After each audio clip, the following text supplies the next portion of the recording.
Adi in my life usa ka bayot nga pag-abot sa Palawan gibiyaan. For today's video yut.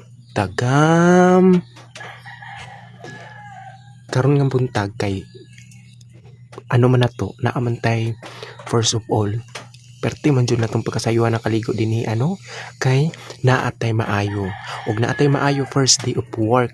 So sa mga nungotana din nga bisan pag nag-work ta o mapasagdan atong pag-vlog, never dili nato pasagdan natong pag-vlog kay mao na giingon per sideline. So daghan salamat ug maayong buntag sa inyong tanan, especially to all followers Luzon, Visayas and Mindanao. So itong mga OFW yung kanuning nanikamot, daghan kayong salamat sa inyo unya laki sa takarong panahon na diri, dili sa ta magbrabra og wala sa tay mga accessories tungod kay dili man na pwede dito sa atong trabahoan.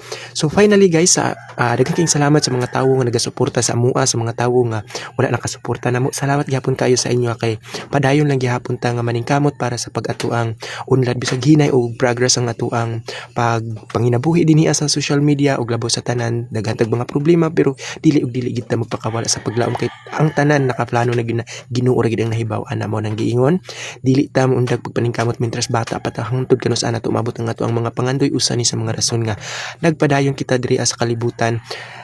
Labaw sa tanan no sa mga tawong nagasuporta sa atua, daghan kayong salamat sa inyo sama sa akong giingon.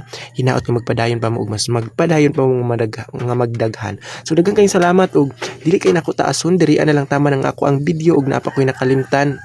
Wala na ko'y nakalimtan. So mao na giingon salamat kayo sa inyong tanan.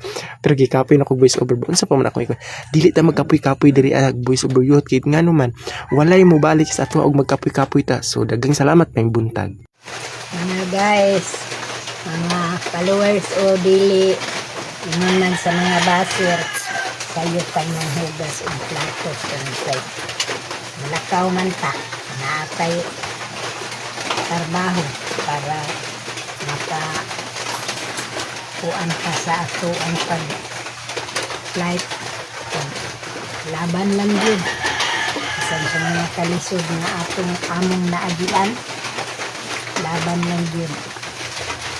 Wala din kay laing hinap. Gawas sa pag-ampo, pagsalig sa Ginoo ay siya rin yun ang nakahibalo sa ato ang puntahan. Ano man, siya ra ang pag-iya sa atong kinabuhi at siya ra ito ang nasayo. Kung ang sayo atong sampuan, hindi sa babaw sa kalibutan. Bye.